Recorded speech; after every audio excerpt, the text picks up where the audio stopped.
Here's a question from Prashant, who lives in New Delhi. He asks, how can we determine what is good or bad? Acts that are considered bad in some societies might be considered harmless or even virtuous in other societies. Also, the concept of good and bad seems to change over time.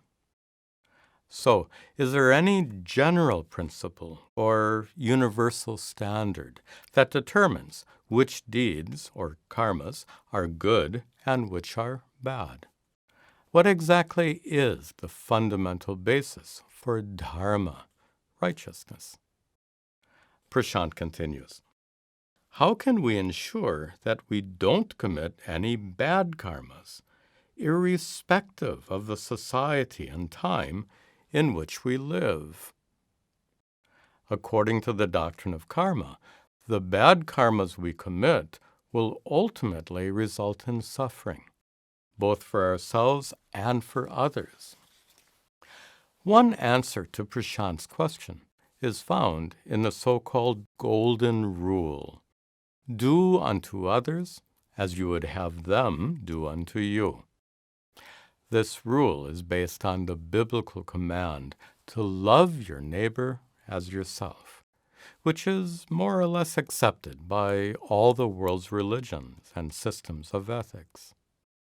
The sages of ancient India prescribed a somewhat different rule, one that focused on the importance of AHIMSA.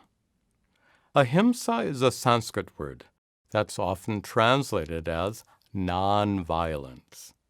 But that translation has a bit of a problem. If I were to hurt you without resorting to an act of great violence, would that be okay? This translation can perhaps be traced to Mahatma Gandhi's use of AHIMSA as a non-violent political strategy, a strategy he skillfully used to win India's independence from the British without bloody warfare. But we're not discussing politics here.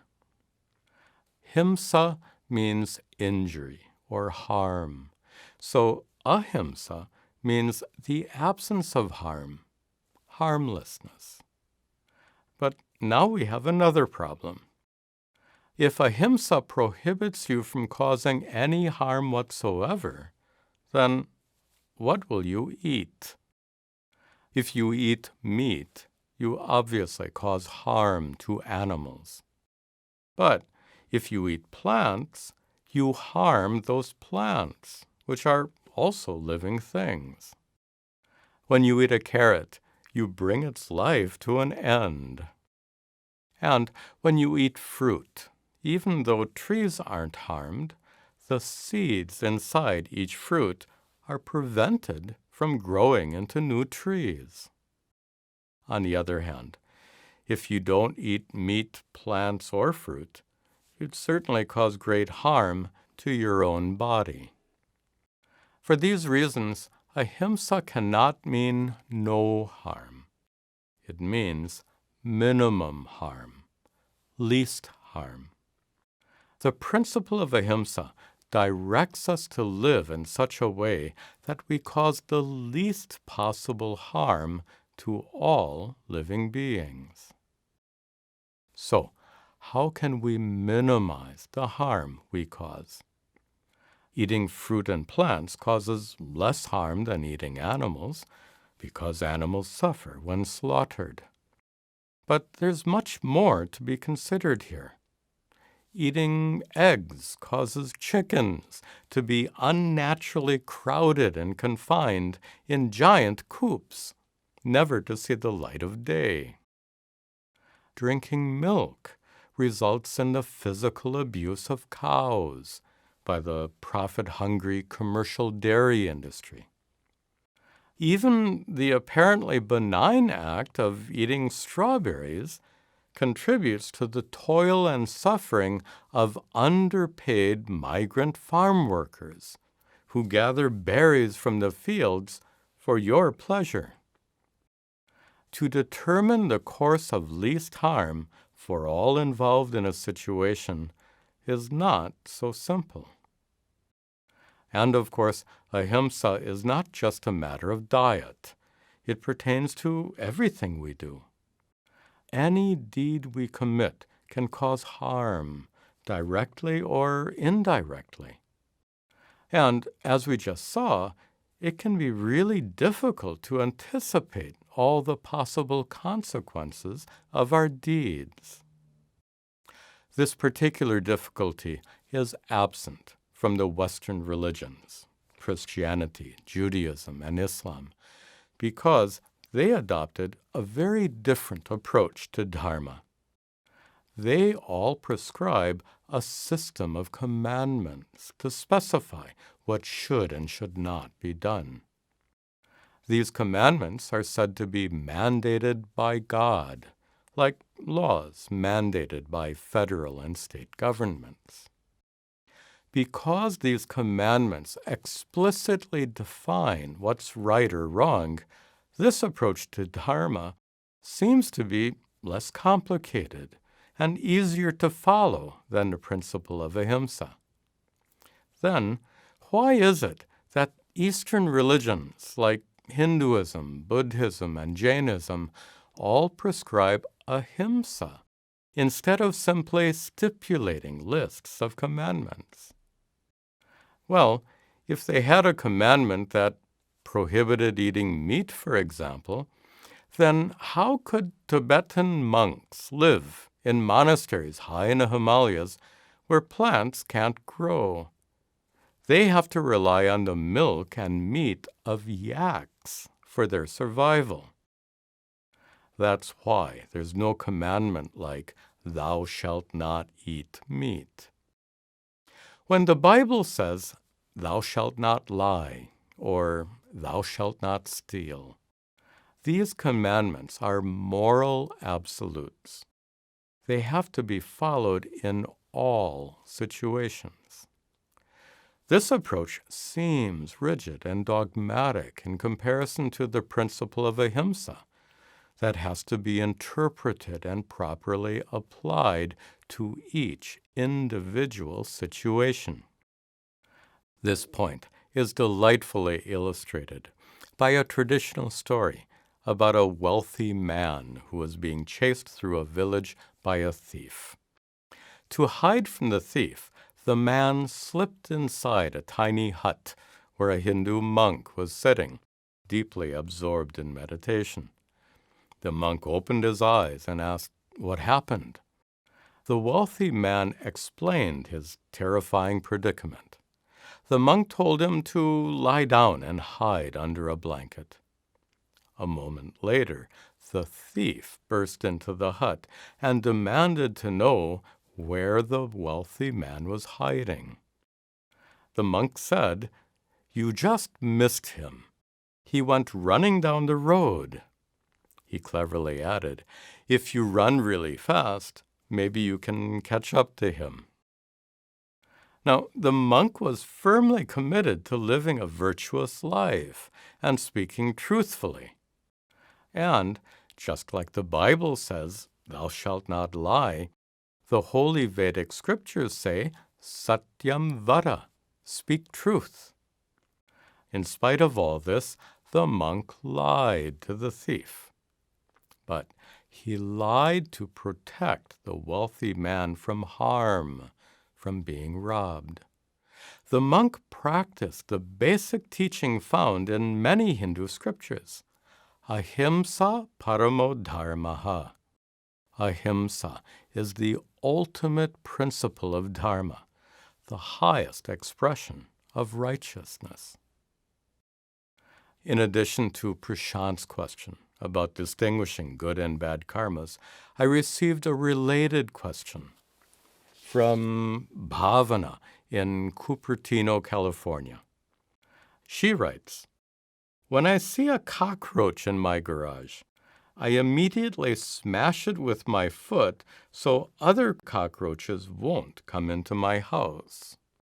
But then I wonder, if I didn't kill it, it might have gone away and I wouldn't have earned this bad karma. But then again, if the cockroach stayed, it might have multiplied and infested my home. Bhavana nicely describes the process of interpreting and applying the principle of ahimsa to determine the course of least harm. Killing a cockroach might be a bad karma, but allowing them to infest your home and affect your family is much more harmful. Bhavana's struggle with insects reminds me of an incident long ago when I was invited to teach a summer camp for Hindu children. I was eating lunch at a picnic table along with a mother and her children. She spotted a spider walking across the table and deftly smashed it with a napkin.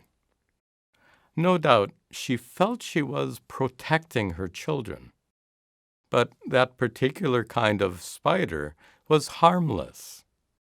Besides, she could have simply brushed it away without killing it. Her behavior might have set a bad example for her children. I could have pointed out her mistake, but to do so would have caused much more harm.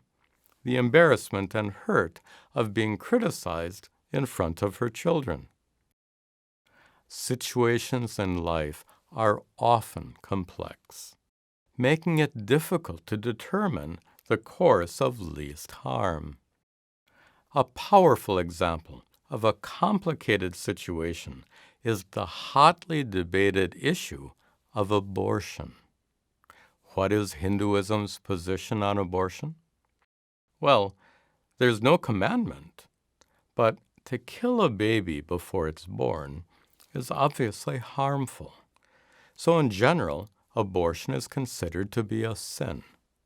But there are some unique situations in which forcing a mother to bear an unwanted child might cause even more harm. For example, pregnancies due to rape or incest, or fetuses discovered to have extremely severe physical defects. In such cases, abortion might result in the least harm for everyone involved. Here in the U.S., two ideologies have emerged. Pro-life, which holds that abortion is a sin, regardless of the situation, and pro-choice, which maintains that it's a woman's unconditional right to choose to bear a child or not. These positions represent two extremes and seem to resemble moral absolutes or commandments. They're too narrow and inflexible to properly handle the complicated, unique situations that arise in life. It's often said that life is not simply black and white. It has infinite shades of gray.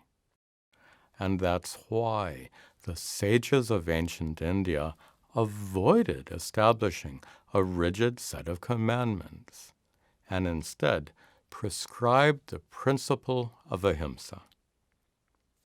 Figuring out the course of least harm for each and every situation might indeed be more difficult than simply following a list of commandments. But this difficulty must be embraced if we are to successfully navigate the challenging complexities of life and skillfully deal with confusing situations that are neither black nor white. The principle of ahimsa is perhaps the best guide to help us find our way through the convoluted mazes of life. This is the fourth in a series of videos that answers questions submitted by viewers. If you have a question that would serve as a good topic for a video like this one, please email me at this address and be sure to indicate video question as the subject of the email.